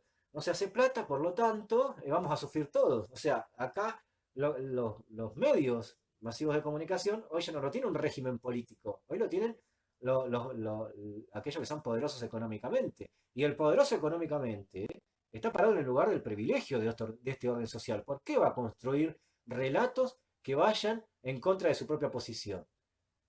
¿Conocen alguno, digamos, algún relato que haya construido para que gane otro y uno pierda? No, no hay, no existe eso, ¿no? No se dio nunca. A lo que voy, a lo que voy es, hoy por hoy, los medios masivos de comunicación y sus agentes, la mayoría no estudiaron periodismo, ni, perdón, no estudiaron comunicación, muchos estudiaron periodismo por correspondencia, otros vienen del derecho y como tienen, enseguida hablan y empiezan a construir el relato que la empresa periodística quiere y los adoptan. Digo, estoy hablando de Novarecio. Yo no tengo problema de dar nombres, ¿eh? No los estoy insultando. Estoy diciendo que no son periodistas, que no son comunicadores, ¿no? Y que lo que hacen es subirse al relato del status quo liberal de los dueños del mundo. No estoy diciendo nada malo.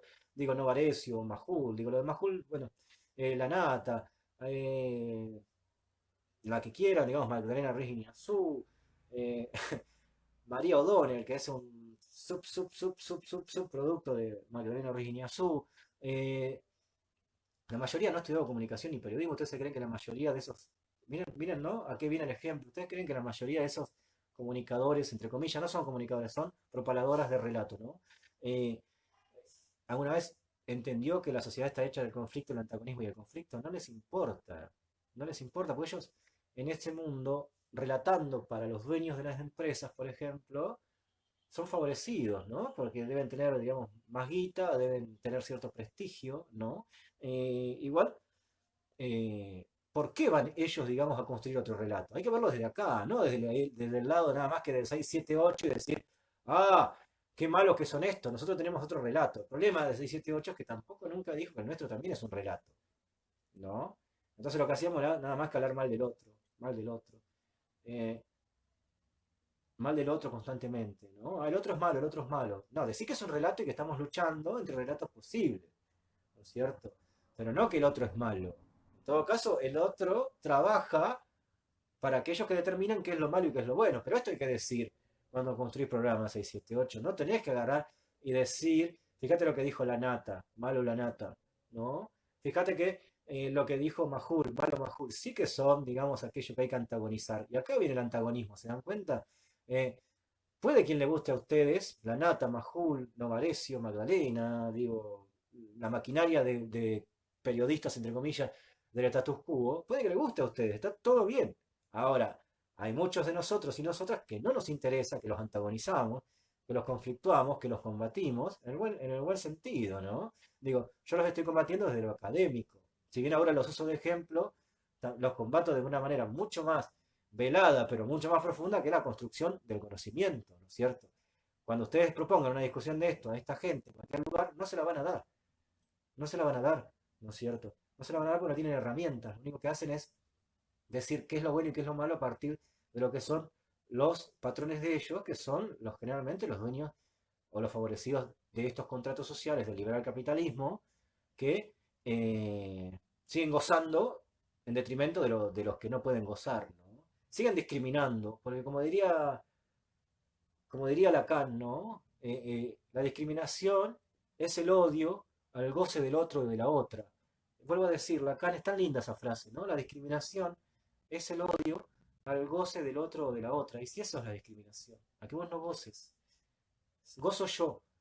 ¿Sí? Si no tengo mis agentes para que me permitan a mí seguir gozando, ¿no? Estas propaladoras que hay, eh, que jamás cruzaron una facultad de periodismo, en buena hora, ¿no? Y lo que hacen es clausurar el goce del otro y de la otra. Esto es lo que hay en definitiva. Entonces, lo más fuerte de ellos no es que no nos gusta lo que dicen, lo más fuerte es que la operación que tienen es que son soldados de la discriminación, ¿no es cierto? Son soldados que tratan de clausurar el goce del otro y de la otra.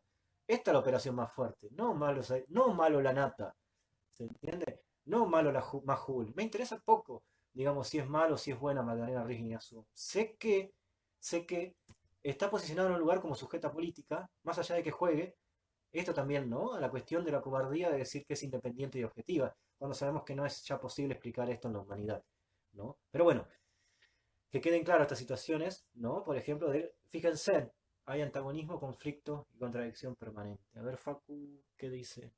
Aldama la manzana es que es muy complicado un consenso en una sociedad, siempre alguien va a estar en desacuerdo, siempre.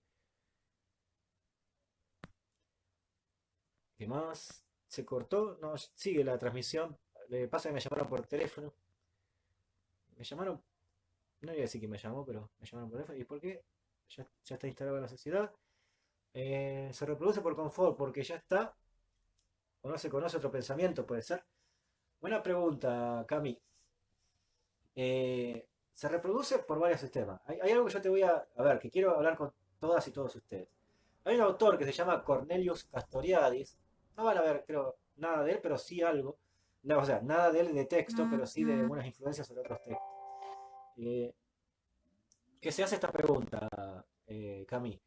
Él dice, ¿qué sucedería a la humanidad si todos supiéramos todo? Vuelvo a repetir. ¿Qué sucedería a la humanidad si todos supiéramos todo? Pero todo, ¿eh? Digo, sería un gran desafío. Uno de los lugares, Camila, que tiene la operación de aquel que se vuelve hegemónico es clausurar también la construcción del saber, ¿no? La construcción de la información, del acceso a poder apropiarse de entender mejor el mundo, no mejor en el sentido de lo bueno y lo malo, sino mejor de capacidad de lectura. Esa es una de las operaciones. Y a veces otros están en confort y dicen, a mí este orden social me conviene, lo voy a reproducir. Bien. Hay otros y otras que dicen, a mí no sé si me conviene mucho, pero no me interesa entrar en otra. Es válido también. O a mí no sé si me convence mucho, o por ahí gano poca guita, soy taxista, pero odio a los negros, por ejemplo, peronistas, ¿no? Que es el otro sujeto político dentro del populismo, el que trata de hacer sociedad. Está muy bien también. Pero digo, no es solamente una zona de confort, fíjate, ¿no? Es una zona también de poder no querer, de rechazar, de odiar. El odio es uno de los motores más fuertes de la humanidad. Esto digo, lo sabemos ya, ¿no? Eh, el odio es fácil, el odio es enseguida. Uno odia rápido. Amar es un quilombo, muchachas y muchachos. Amar es un recontra quilombo. Amar es mucho más lento. ¿Cuántos procesos se dan para que uno ame y termine de ser amado, ¿no? Porque además, este es el problema de amar. Uno para amar tiene que sentirse amado, ¿no? En cambio, odiar es directo. Te odio, listo. No me interesa, digamos. En cambio, el odio es un motor muchísimo más fuerte que lo que es querer o amar. Hay que dejar, y acá voy a meter un palo, ¿no? No es que el amor vence al odio, es mejor que el odio, totalmente de acuerdo. Pero el odio es un motor fuertísimo, es un motor que es directo, ¿sí? El amor, el amor es un quilombo total. Y ustedes lo saben esto, digo. eh, para amar hay que tener millones de circunstancias y encima cuando uno cree que amó o es amada, ¿sí? Se está preguntando en definitiva, ¿estoy amando? ¿Me aman? ¿Qué es esto que estoy haciendo? En cambio el odio es una herramienta directa, ¿sí? No estoy preguntándome, ¿odié? No, odié directamente. El amor es algo que hay que retroalimentar todos los días y preguntarse si estoy arriba del amor o no. El odio es sencillo. Odié, se acabó, se cerró. ¿Sí? En cambio, amar y ser amado es todo un problema. Eh, no me quiero poner muy filosófico, aunque no tengo problemas para ponerme filosófico, pero digo, valga como ejemplo, ¿no? Las operaciones esta de la zona de confort. No, se odia también. Odio porque no me gusta que seas mujer. Habrá pasado mucho con Cristina, por ejemplo. Odio porque no me gusta que eh, pertenezcas al radicalismo, y habrá pasado con De la Rúa. Odio porque sos gorila, digo, pero el odio generalmente es un motor muchísimo más fuerte que el amor. Pero no porque el amor, digamos, pierda ante él. El amor es mucho más lento y el amor es una búsqueda. En cambio, el odio es una materia prima dispuesta constantemente. ¿Sí? Entonces, generalmente también se rechazan órdenes sociales, se vuelve conflictivo, antagónico y todo lo demás a partir de lo que son los sentimientos, ¿no? De los sentimientos. A veces a alguien no le gusta a la otra persona por el solo hecho estético, por el solo hecho de su condición genérica, por el solo hecho de condición, digamos, sexual, digo, pero el odio es una herramienta fuertísima, ¿sí?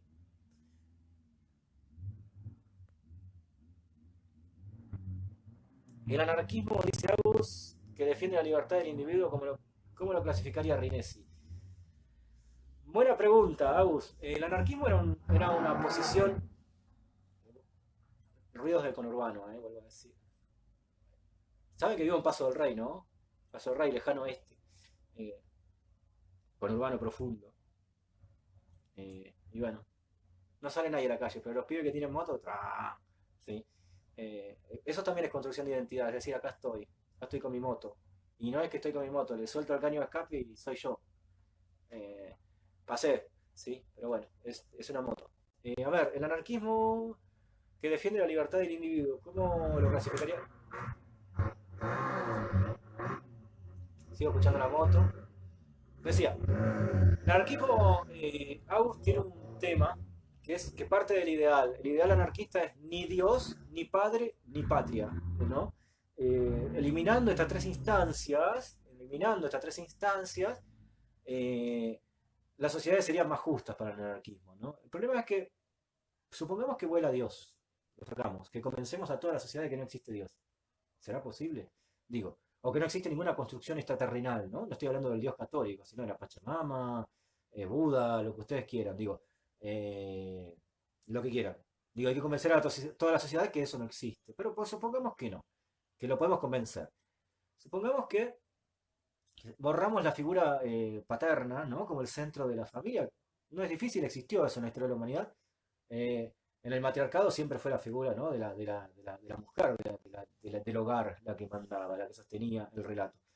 Ahora, hay una imposibilidad en el anarquismo que se va a dar, que es la imposibilidad de Estado.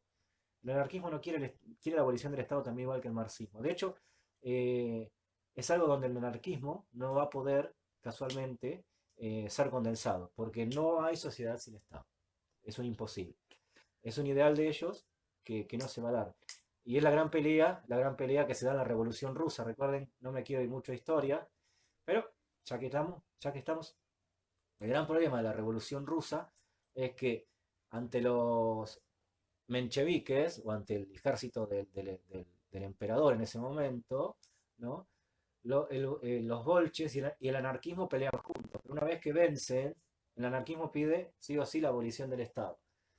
¿Y qué hace, digamos, el triunfo de los bolcheviques? Bueno, le dicen que ahora no es posible. Y ahí viene la gran pelea entre los bolches y los anarquistas porque se sienten traicionados unos a otros. Tanto es así que uno de los comandantes al ejército de lo que había sido el triunfo de los bolcheviques, que era Trotsky, manda a fusilar a un montón de anarquistas porque no los consideraba peligrosos porque estaban pidiendo, fíjense, ¿no? La abolición inmediata del Estado. Estas son cosas que la izquierda no dice tampoco. La izquierda, digo, la izquierda de los planetas, ¿no? No digo la izquierda terrenal. La izquierda, digamos, subida a la nube de Goku, de eso estoy hablando. La cuestión de, ojo con algo, porque corren por izquierda, pero cuando tuvieron que hacer desaparecer el Estado lo profundizaron. Así que bueno, no quiero tampoco entrar en eso.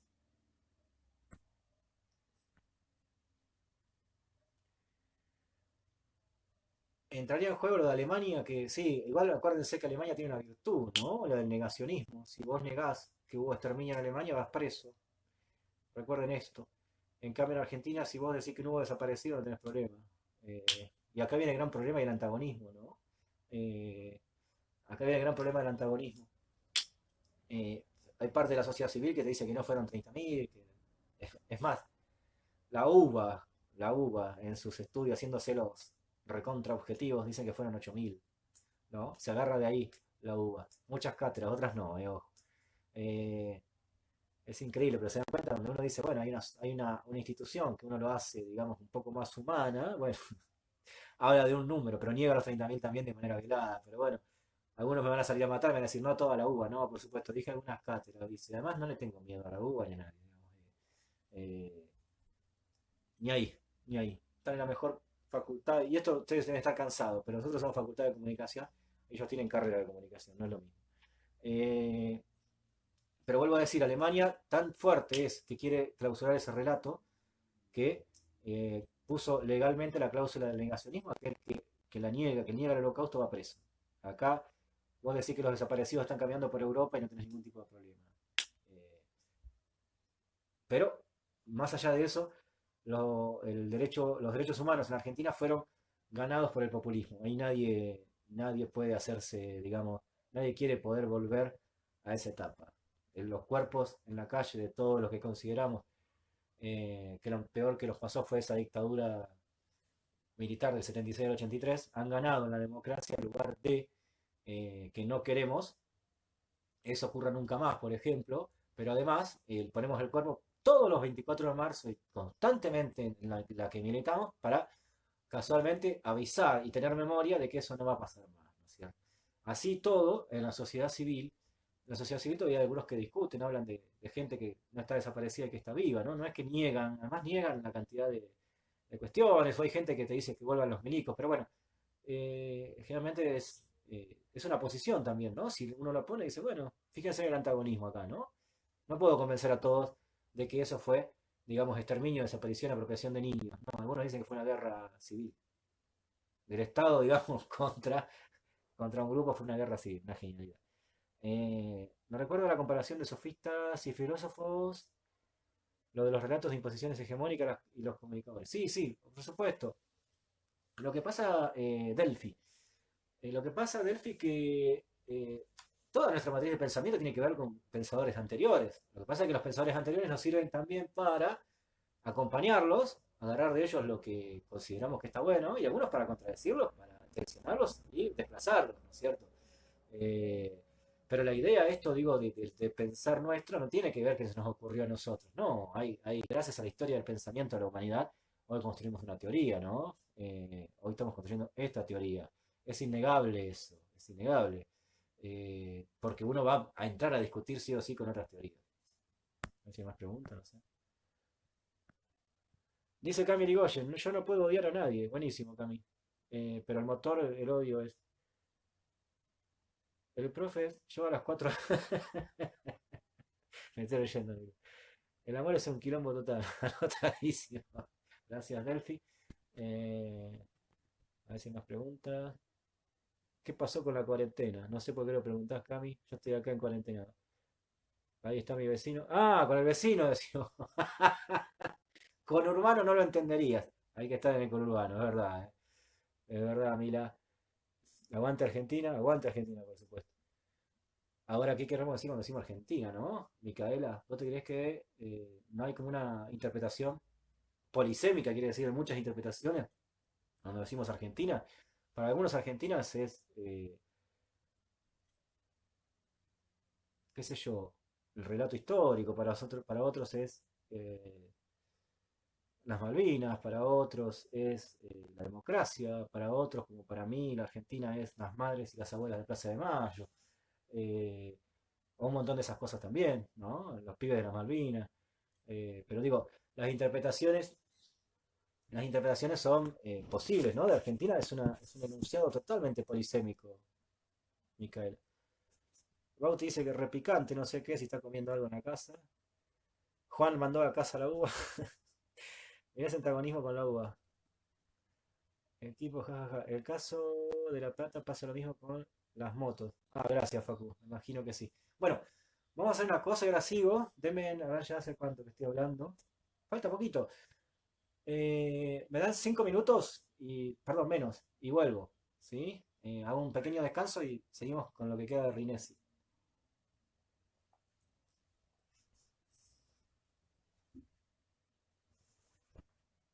Ahí vuelvo. Ahí vuelvo.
Bien.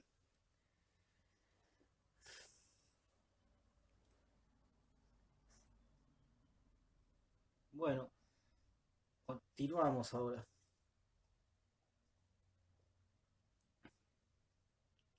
Digo, y un poco. Ahora estamos otra vez en 3:10. Bien. eh, Dice en un momento Rinesi, ¿no?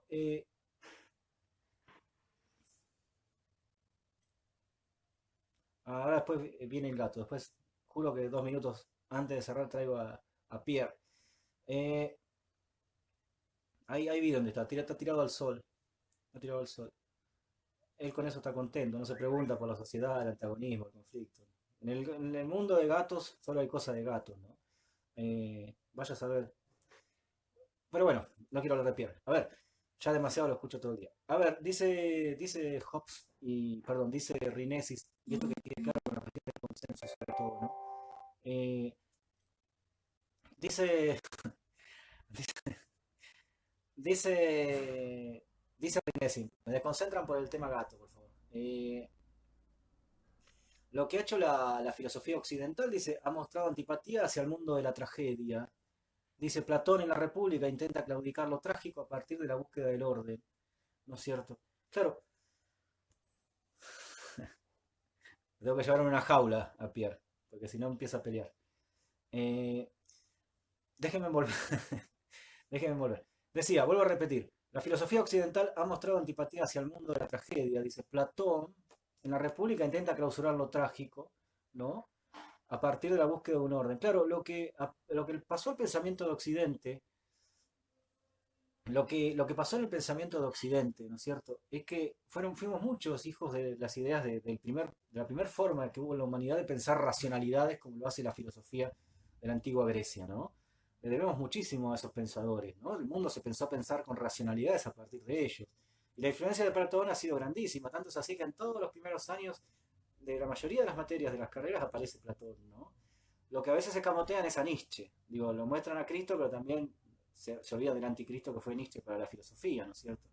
Eh, pero digo, más allá de esa discusión que la vamos a dar después en el video de la noche, digo, lo que se ha construido siempre en la historia del pensamiento es la posibilidad de que los órdenes sociales no se peleen en sí mismos, ¿no? Entre ellos. Y esto ha sido algo que se ha construido mucho en Occidente, sobre todo este pensamiento de la Grecia antigua se retoma en lo que es el pensamiento de la modernidad allá por el 1500, ¿no? Es Platón un filósofo que busca la cuestión del orden en una sociedad, de la armonía en una sociedad, y no la va a ver, no va a ser posible, ¿no? Es lo que Nietzsche termina sosteniendo en el siglo XIX, cuando dice, gracias por todo a Platón, obviamente, pero no hay posibilidad de una sociedad que construya un orden permanente para todos, ¿no es cierto? Lo aterra a Platón, digamos, la idea de que la sociedad eh, entre constantemente en conflictos. Después vamos a ver que otros pensadores lo aterra la cuestión de que haya revoluciones, por ejemplo, y construye su conocimiento para eso, para que no haya revoluciones, ¿no? Cuando vamos a ver después de que hablamos con esto. No quiero adelantarme, pero esto está diciendo Rinesi ahí, ¿no? Platón y Hobbes, digo, que es un pensador contractualista, ¿no? Lo que va a hacer también es tratar en la modernidad ya, tratar de que haya armonía o consenso total en una sociedad, o por lo menos un pacto donde la humanidad pueda vivir sin entrar en cuestiones permanentes de conflictos, ¿no? Pero estamos hablando también de pensadores contextualizados, digo, Hobbes está pensando en un momento donde lo que hay es el paso de las monarquías, las terribles luchas entre monarquías, ¿no? Lo habrán visto en series, en películas y todos los demás, recreado más acá o más allá, pero digo, esa Europa que estalla entre ejércitos que constantemente se tratan de o aniquilar o conquistar, ¿no es cierto? Eh, entonces lo que buscan los nuevos gobiernos, tratándole de huir al conflicto de la guerra permanente, es cómo pensar sociedades. Hobbes va a ser uno de los autores que van a recurrir a esos grandes gobernantes y va también a partir de creer que la sociedad es posible construir un consenso, pero si está regida por la ley, ¿no es cierto? Y acá le decía, ¿no? La cuestión de Hobbes de que el hombre es libre en las leyes es una contradicción. Hoy lo podemos ver como una contradicción, pero bueno, también lo vamos a ver un poquito más adelante, eso en el video de la noche, ¿no? No me quiero adelantar tanto. Pero digo, la idea de consenso que tiene el liberalismo, por ejemplo, esta influencia, viene de grandes pensadores, ¿no? De que ante la imposibilidad o ante la oportunidad de clausurar los conflictos bélicos armados, los aniquilamientos, eh, lo que hacen es poder pensar sociedades en consenso. Bueno, esa matriz de pensamiento nos llevó hasta esta historia en este momento, ¿no? En el siglo XXI, que hoy sostenemos totalmente lo contrario, ¿no? Sostenemos que las sociedades parten, nacen a partir de los conflictos, ¿no? A partir de los antagonismos y las contradicciones.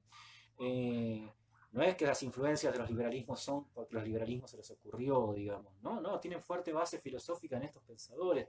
Lo que ha influido Platón y lo que ha influido Hobbes es innegable. Eh, por supuesto que sus influencias siguen siendo todavía fuertes, hay cosas que son totalmente problematizantes con ellos, pero que sí, en buena hora, digamos, la academia, sobre todo desde estas ciencias humanas, la comunicación, ¿no? La teoría política, para llamarlos de algún nombre, van a la antropología, a la lingüística, van a dar lugar a otras formas de pensar, ¿no es cierto? Bien, esperen porque tengo que sí o sí prender el wifi.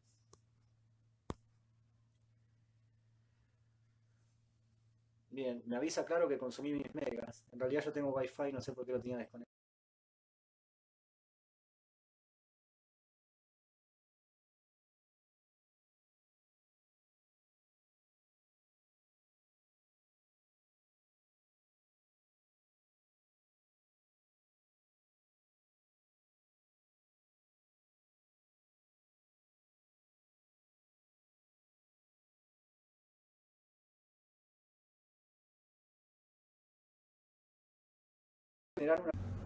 Se va a interrumpir a partir de ahora. Tengan paciencia que igual yo me doy cuenta. ¿Sí? Sí, toda la clase con datos, vi. Así nomás. Dice, si la tragedia fue sacada de sus riesgos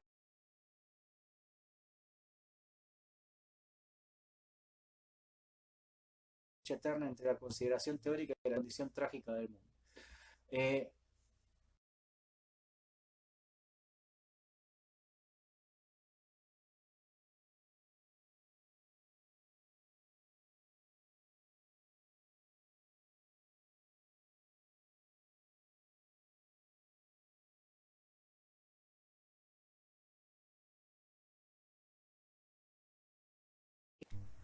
Decía, lo que dice Rinesi ante este pensamiento de Nietzsche es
acá está Pierre.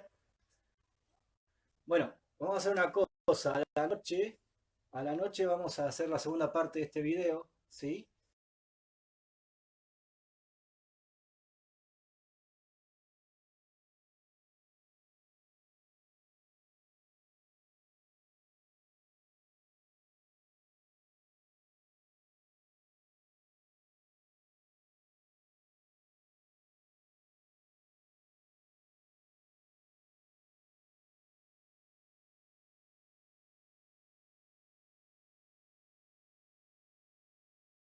Digamos. En cambio, el odio es un motor muchísimo más fuerte que lo que es querer o amar.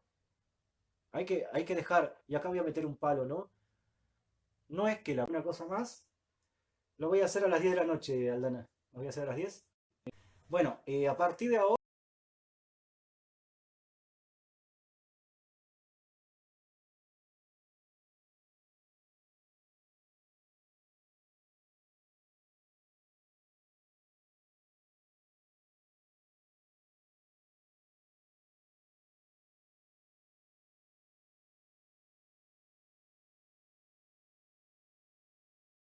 abrazo y beso a todos y todas y nos vemos a la... No importa que no hay que estar presente. Vean lo que quieran. Vean lo que quieran. Va a estar grabado igual el video. Bueno, que estén muy bien. Nos vemos. A la noche sigo con la segunda parte, que queda poquito, no va a ser muy largo. Y después les digo, está ADN, es verdad.